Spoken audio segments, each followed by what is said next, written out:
संजय गांधी राष्ट्रीय उद्यानाचा भाग असलेला व शांतता आणि पर्यावरण दृष्ट्या संवेदनशील क्षेत्र म्हणून घोषित करण्यात आलेल्या येऊर वन परिक्षेत्रामध्ये मोठ्या प्रमाणात अनधिकृत हॉटेल, रिसॉर्ट, टर्फ, बंगले, लग्नाचे लॉन असून येथे रात्रभर पार्ट्या, डीजेचा मोठ्या प्रमाणात आवाज, रात्रभर चालणारे क्रिकेट टर्फ तसेच दारू विक्रीसह कर्णकर्कश आवाजात धांगडधिंगा सुरू असतो। त्यामुळे येथील राष्ट्रीय सुरक्षेच्या दृष्टीने अतिसंवेदनशील असलेल्या हवाई दल स्टेशन व उपग्रह दळणवळण केंद्र यांना गंभीर धोका निर्माण झाला आहे। तसेच बिबट्याच्या अधिवासाचे ठिकाण अशी ओळख असलेल्या येऊरमध्ये रात्री ग्रामस्थांव्यतिरिक्त इतर वाहनांना परवानगी नसताना सर्रास इतर वाहनांना येऊरमध्ये प्रवेश दिला जातो। वाहनांची रात्रभर ये-जा तसेच अतिशय प्रखर स्वरूपाची रोषणाई व गोंगाटाचा त्रास यामुळे निशाचर प्राणी, पक्षी पूर्वीप्रमाणे येऊरमध्ये दिसत नाहीत। तसेच हॉटेल, टर्फच्या आतील भाग दिसू नये म्हणून उभारण्यात आलेल्या उंच संरक्षक भिंतीमुळे प्राण्यांचे वहिवाटीचे मार्ग बंद झाले आहेत। महानगरपालिकेच्या मेहरबानीने अनधिकृत हॉटेल व बंगले यांना 24 तास पाणी पुरवठा होत असताना येथील आदिवासी बांधवांना मात्र पाणी टंचाईचा सामना करावा लागत असल्याचा आरोप ठाणे काँग्रेसचे अध्यक्ष विक्रांत चव्हाण यांनी केला आहे। काही दिवसांपूर्वी येऊर परिसरात पार्टीसाठी गेलेल्या एका 25 वर्षीय तरुणीला जबरदस्तीने मद्य पाजून तिच्यावर 2 जणांनी सामूहिक बलात्कार केल्याच्या घटनेमुळे नागरिकांमध्ये प्रचंड संताप आहे। या घटनेचा निषेध करत येऊर के सन्मान में काँग्रेस मैदान में या शीर्षकाखाली ठाणे काँग्रेसचे अध्यक्ष विक्रांत चव्हाण यांच्या नेतृत्वाखाली दौरा करण्यात आला।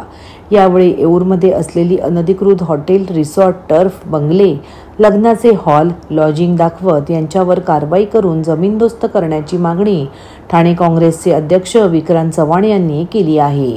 यावेळी त्यांच्यासोबत ठाणे काँग्रेसचे प्रवक्ते राहुल पिंगळे यांच्यासह उमेश कांबळे, महेंद्र म्हात्रे, रवींद्र कोळी, निशिकांत कोळी, संगीता कोटल, आशा सुतार, शिरीष घरत, आशिष गिरी, विनीत तिवारी यांच्यासह पदाधिकारी व कार्यकर्ते मोठ्या संख्येने उपस्थित होते। येऊरमध्ये आता नुकतंच एक 5 स्टार हॉटेल सुरू होतंय, काम चालू आहे। कुठे आहे ते 5 स्टार हॉटेल? आता चालू आहे ते, तिथे जायचंय आपल्याला। 5 स्टार हॉटेल चालू होतं। या येऊरमध्ये असंख्य शेकडो बंगले, शेकडो क्लब्स, शेकडो मटक्याचे धंदे, शेकडो दारूचे धंदे, शेकडो लॉन्स याच्यामध्ये सगळे हे निर्माण झालेले आहेत। वैयक्तिक बंगले, हे बंगले 90% भाड्याने दिले जातात। राजरोजपणे इथे रेव पार्ट्या चालतात आणि मग पोरं पोरी यांच्यामुळे मग ही भानगडी होऊन रेप होतात। आमचा मुद्दा हाच आहे की येऊर जर वन्यजीवन प्रोटेक्शन ऍक्ट खाली येतं तर येऊरमध्ये एवढी बांधकामं कशी काय होऊ दिली महानगरपालिकेने, वन खात्याने आणि पर्यावरण विभागाने? राज्यघटनेतील तरतुदीनुसार, देशाच्या घटनेतील तरतुदीनुसार 48 कलम, 51 कलम असेल, 1972 वाईल्ड प्रोटेक्शन ऍक्ट असेल, याच्यामध्ये क्लिअर कट लिहिले इथे ह्युमन ऍक्टिव्हिटीज अलाउड नाहीत। ह्या नॅशनल पार्क्स मध्ये जेवढे आहेत त्याच्यामध्ये डेव्हलपमेंट अलाउड नाही यामध्ये। मग ही जी रेती भीतीची ज्या गाड्या येतात, ही डेव्हलपमेंट झाली, ह्याला जबाबदार कोण? ह्याला राज्य शासन जबाबदार आहे, इथले स्थानिक वन खात्यावाले जबाबदार आहेत, महानगरपालिका जबाबदार आहे, पोलीस जबाबदार आहेत, ही सगळी मंडळी। आणि हा संपूर्ण आता या घनकचऱ्याचा प्रश्न आहे, पाण्याचा प्रश्न आहे। मला सांगा, इथला घनकचरा उचलला कसा जातो? इथे पाणी जर महापालिका देत नाही तर पाणी कुठून येतो? एकीकडे महानगरपालिका क्षेत्रामध्ये जेन्युइन टॅक्स पेयर्सना टॅक्स भरावा लागतो, करोडो अब्जूचा टॅक्स भरावा लागतो। आणि इथे सुविधा, इथे बघा रस्ते विस्ते सगळ्यांना करून दिलेले आहेत, पाणी दिलेलं आहे, लाईट दिलेलं आहे, एमएससीबी वाले पण लाखो रुपयाचा भ्रष्टाचार आहे। सगळ्या लोकांचे बंगले आहेत, अधिकारी असतील, वकील असतील, डॉक्टर असतील, कलेक्टर, माजी कलेक्टर असतील, माजी पोलीस अधिकारी असतील, सगळे राजकीय नेते असतील, आमदार, मंत्री, माजी महापौर, सगळ्यांचे बंगले आहेत माझे सोडून। तर आमची काँग्रेसची आग्रही मागणी आहे, हे येऊर बंद झालं पाहिजे। आम्ही भरपूर पत्रव्यवहार केलेला, नाही तर आम्ही PIL करणार आहोत जून महिन्यात, जनहित याचिका।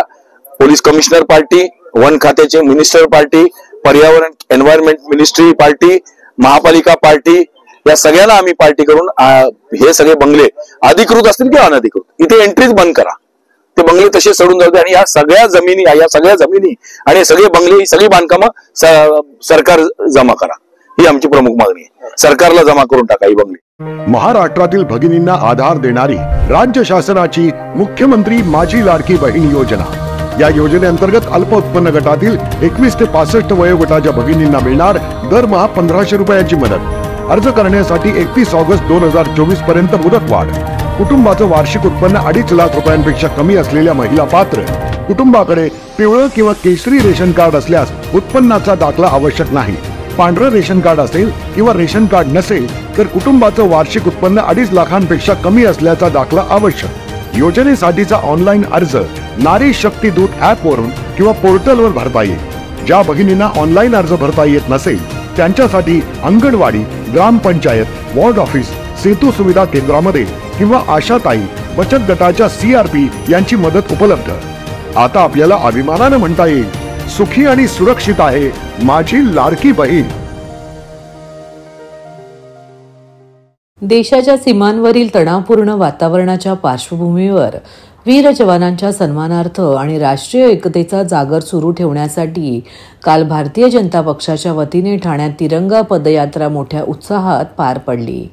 डॉक्टर बाबासाहेब आंबेडकर स्मारक कोटनाका येथून सुरू झालेली ही पदयात्रा जांभळी नाकामार्गे मुख्य बाजारातून मार्गक्रमण करत पुन्हा आंबेडकर स्मारक ठाणे रेल्वे स्टेशन येथे समाप्त झाली।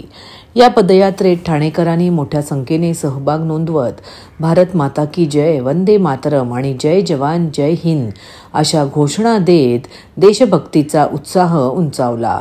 हातात तिरंगा घेऊन चालणारे नागरिक, महिलांचा सहभाग, लहानग्यांचा जोश आणि देशासाठी काहीतरी करण्याची उमेद या साऱ्या वातावरणात देशप्रेमाचा झंकार उमटत होता। पंतप्रधान नरेंद्र मोदी यांच्या प्रभावी नेतृत्वाखाली पार पडलेल्या ऑपरेशन सिंदूर या अभियानाच्या पार्श्वभूमीवर भारताच्या सामर्थ्याचा जागतिक प्रभाव अधोरेखित झाला आहे। त्याचप्रमाणे ठाणेकर नागरिकांनीही देशासाठी योगदान देणाऱ्या जवानांचा आदर व्यक्त करण्यासाठी एकत्र येत हे आयोजन यशस्वी केलं। या पदयात्रेचं आयोजन भारतीय जनता पक्षाचे ठाणे शहर जिल्हा अध्यक्ष संदीप लेले यांच्या पुढाकाराने करण्यात आले होते। सदर प्रसंगी भाजप नेते माजी खासदार विनय सहस्त्रबुद्धे, आमदार संजय केळकर, आमदार निरंजन डावखरे, माजी अध्यक्ष संजय वागुले, माजी नगरसेविका मृणाल पेंडसे, उपाध्यक्ष डॉक्टर राजेश मडवी, रमेश आमरे तसेच इतर मान्यवर पदाधिकारी, कार्यकर्ते मोठ्या संख्येने उपस्थित होते। स्पष्ट आणि खंबीर संदेश दिलेला आहे की आता क्षमा नाही आणि त्यामुळे पाकिस्तानचे राज्यकर्ते, तिथलं लष्कर, तिथली जनता यांना योग्य धडा शिकवण्याचं पाऊल ऑपरेशन सिंदूरच्या माध्यमातून उचललं गेलं। आणि आजची ही जी तिरंगा यात्रा आहे ही सीमेवर लढणारे आमचे जवान, त्यांचं नेतृत्व करणारे तिन्ही सेना दलांचे प्रमुख, त्यांच्या मागे राजकीय इच्छाशक्तीचं बळ उभं करणारे आपल्या देशाचे पंतप्रधान माननीय नरेंद्र मोदी आणि नरेंद्र मोदींच्या मागे उभी असलेली या देशातली कोट्यावधी जनता, या सगळ्यांना मानवंदना या पद्धतीने आजची ही तिरंगा यात्रा आहे। माझी खात्री आहे की या ऑपरेशन सिंदूर नंतर आता पाकिस्तान पुन्हा अशा प्रकारची हिंमत दाखवू शकणार नाही। आपण बघतोय की राज्यभर सगळ्याच ठिकाणी लोक एकत्र आले आहेत आणि त्याच्यामुळे एक संदेश खरं तर या ऑपरेशन सिंदूरच्या माध्यमाने देशाने माननीय मोदीजींनी दिलेला आहे की आमच्याकडे जर तुम्ही वोट केलं तर तुमचा हात उचलून टाकण्यासाठी भारतीय सगळे नागरिक हे सज्ज आहेत। आणि त्याच्यामुळे त्यांना ज्यावेळेस वाटलं होतं की जे आतंकीय अड्डे जे पाकिस्तानच्या आड आहेत या इकडे कधी पोहोचणार, ते घुसून त्या तिकडे उद्ध्वस्त करण्याचं काम हे ऑपरेशन सिंदूरच्या माध्यमाने आपल्या सैन्य दलाने केलेलं आहे। त्यांचा आम्हाला सार्थ अभिमान आहे आणि त्यासाठीच या इकडे मोठ्या संख्येने नागरिक जमले। मोदीजींनी अतिशय स्पष्ट संदेश देशवासियांना दिलेला आहे आणि त्या संदेशाच्या माध्यमाने जगाच्या पाठीवरती सर्वांना दिलेला आहे की आता ऑपरेशन सिंदूर हे सध्या स्थगित केलेलं आहे। ऑपरेशन सिंदूर थांबलं नाहीये आणि त्याच्यामुळे जर याच्या पलीकडे पाकिस्तानने या संदर्भातली कुठल्याही प्रकारची चेष्टा केली तर त्यांना ती महागात पडेल, हाही संदेश माननीय मोदीजींच्या माध्यमातून। सो निर्गुण हत्या पाकिस्तानच्या आतंकवाद्यांनी भारतीय सामान्य नागरिकांची केली, त्यानंतर भारताच्या जवानांनी, भारताच्या सरकारने अत्यंत खंबीर पावलं उचलत पाकिस्तानातील आणि POK मधील आतंकवादी तळ उद्ध्वस्त करून टाकले। त्याची चित्र आता बाहेर येत आहेत। पहिल्या दुसऱ्या दिवशी आपल्याला फार काही दिसलं नाही, पण आता आपण दिसतंय पाकिस्तानमधनं बलुचिस्तान पण आता फुटायला सुरुवात झाली आहे। पाकिस्तानचे 3, 13 आणि 12 वाजायची पाळी आली आहे। भीक मागायची त्यांची परिस्थिती आहे आणि ते भारताशी 47 पासून आज सगळ्यात चाळे करतायत।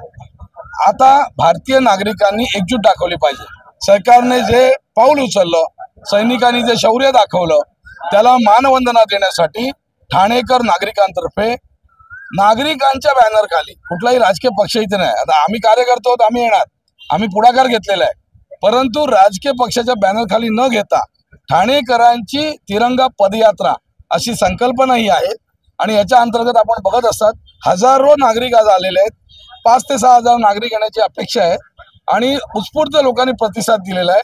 आणि हे केवळ आणि केवळ सैनिकांना मानवंदना द्यावी, त्यांनी केलेल्या कृत्याचा भारत देशातील आम्हा नागरिकांना सार्थ अभिमान आहे। आणि मोदी सरकार असेल किंवा भारत सरकार असेल, त्यांनी जी कठोर भूमिका घेतली, लेचेपेचेगिरी करत बसले नाहीत, पानसट धोरणं घेत बसले नाहीयेत, बोटचेपेगिरी त्यांनी केली नाही, जिथे गरज आहे तिथे त्यांनी खंबीर पाऊल उचललं आणि आतंकवाद्यांना नेस्तनाबूत केलं। सिंदूर ऑपरेशन यशस्वी झालं आणि त्यामुळे त्याचा एक उत्साह, आनंद आणि सैनिकांना मानवंदना देण्यासाठी आज हजारो ठाणेकर नागरिक पदयात्रा काढत आहेत।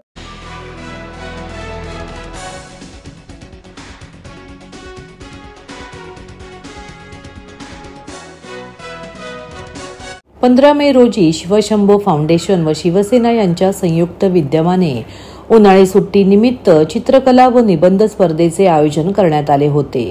दैदिप्य सोसायटी सावरकर नगर येथे या स्पर्धेचे आयोजन करण्यात आले होते। मुलांना प्रोत्साहन देण्यासाठी प्रमुख पाहुणे म्हणून स्थानिक माजी नगरसेवक दिलीप बारटक्के, शरद गायकवाड, सदाशिव गोडसे, API आनंद निकम व PSI गणेश सकपाळ उपस्थित होते। सदर कार्यक्रमाचे आयोजन शिवशंभो फाउंडेशनच्या अध्यक्षा भारती भोसले यांनी केले होते। या स्पर्धेमध्ये सावरकर नगर, यशोधन नगर आणि लोकमान्य नगर मधील 5 ते 15 वर्षाच्या 70 विद्यार्थ्यांनी सहभाग घेतला होता। तसेच पालक देखील या स्पर्धेमध्ये सहभागी झाले होते।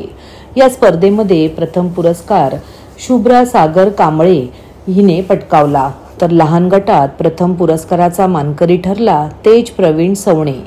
मुलांना मोबाईलपासून दूर ठेवून त्यांचा सर्वांगीण विकास व्हावा असे मत भारती भोसले यांनी व्यक्त केले।